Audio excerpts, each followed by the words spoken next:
happening. But I know this is what's happening because growing up, there's a period of time where my grandmother used to say to me, your dreams or those voices you hear are you being psychic at the moment. You know, you kind of grow out of things people tell you when you're younger. So I think, okay, whatever. And we go into this, and while we're drinking, I literally just like keep hearing this voice in my head. I kind of thought I was like going schizophrenic. Like I was like, have I done so many cheap shots that I'm now hearing voices? But it's not what matters at the time. It's like, okay. And I'm trying to be there with my friends, and I'm trying to dance, and I believe it was like the 1-2 step that was really cool at that time. Yeah. Right? Okay, we got one person who remembers that song. And I'm just not in there, and I'm like, why do I keep thinking about Doron? Like, what is going on?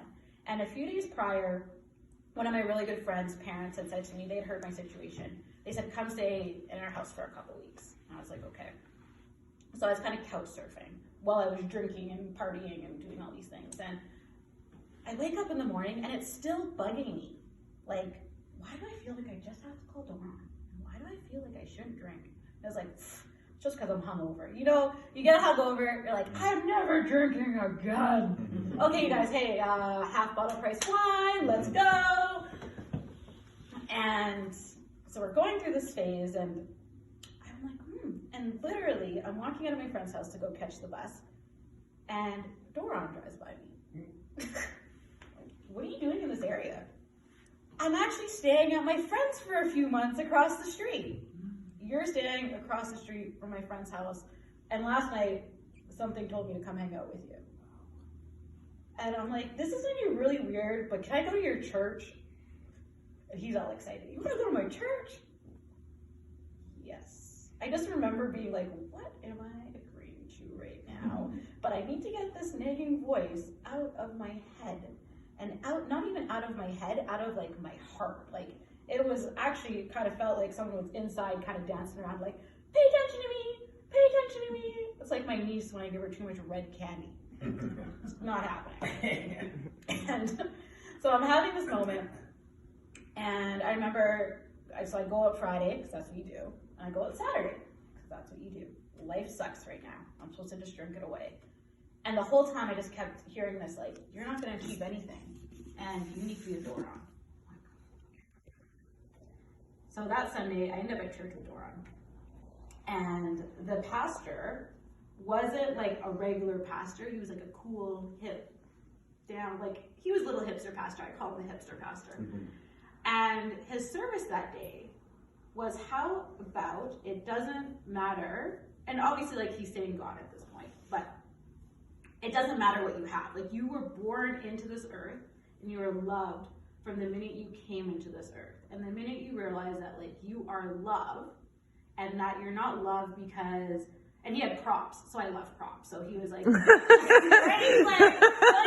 He's like, oh, jewelry. Okay, no. And he'd like throw the jewelry off stage. And he made some kid from the crowd come up. And he's like, look at these muscles. They don't matter either. Like, those poor kids standing there like, my muscles don't matter. And I just remember being, but the thing is, I'm still drunk because I drank so much the night before.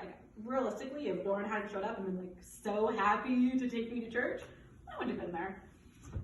And I'm sitting there and I'm thinking, what do you mean I'm loved no matter what? Like, in the back of my mind, I'm thinking, I have the worst job. I haven't done anything with my education. I'm in so the guy, the same night I had tripped, I kept calling him, because what do you do when you're drunk? You call the guy you think you're dating. You think?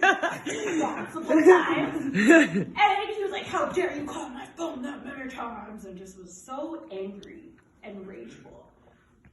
And I felt like it was my fault. And don't get me wrong, I did call him like 16 times at 3 in the morning. But he always talked to me like that. Like, it was always like, you have my attention when I decide you have my attention.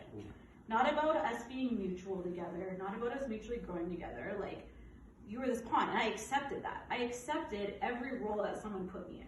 So with, I call them, at the time, you know, my drinking friends, my party friends, it was my job to make sure somebody was at the bar who was going to buy us drinks all night. And it was my job to make sure I'm getting DD home. And I accepted that role. And I accepted that. Those are the only 2 roles. That's You accepted all the Everybody else roles. knows it's their job, right? And I was like, hey, Odion, go hit on that guy and get us all shots. Okay, done, right? And it was You need a new manager. right? I was feeding everybody, right? And even it was like, Odion, none of us brought money to eat after night. Go find somebody to buy us pizza. Like that was like and I accepted it, and it was my job. I accepted my manager being great. Like I wasn't even looking for a new job. I had just settled like this is the best I'm ever gonna be. My family dynamics are very messed up. My mother is an addict and has always been an addict. And it's always a discussion whether she is or not, but she is. And I'm thinking, I don't deserve to be loved. I say sperm donor, my biological father ran away. My stepfather that I had passed away. And so I'm taking every life event that was kind of someone else's life event, and I'm using it to determine my self-worth.